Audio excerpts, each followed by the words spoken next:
আমরা ছেলেদের ভালোবাসলে একটা ভালো জামা কিনে দিই, কি 10টা টাকা দিই, এইরকম করি তো। কিন্তু আল্লাহ যখন কোনো বান্দাকে ভালোবাসে কি টাকা দেয়? আল্লাহ যখন কোনো বান্দাকে ভালোবাসে তাকে কারীর কাছ থেকে ছিনিয়ে নিয়ে ও নবীর দরবারে পাঠায়।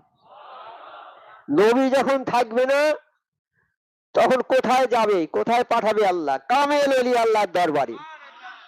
নবী অবর্তমানে কামেল অলি আল্লাহরা থাকবে। এই অলি আল্লাহ সিলসিলা কিয়ামত পর্যন্ত ইনশাআল্লাহ থাকবে।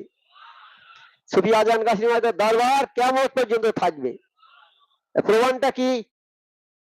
প্রমাণটা কি? দলিলটা কি?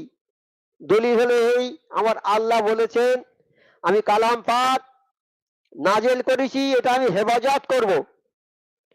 এই কালাম পাকটা আমি সংরক্ষিত করব। এর কালাম পাককে কেউ ধ্বংস করতে পারবে না।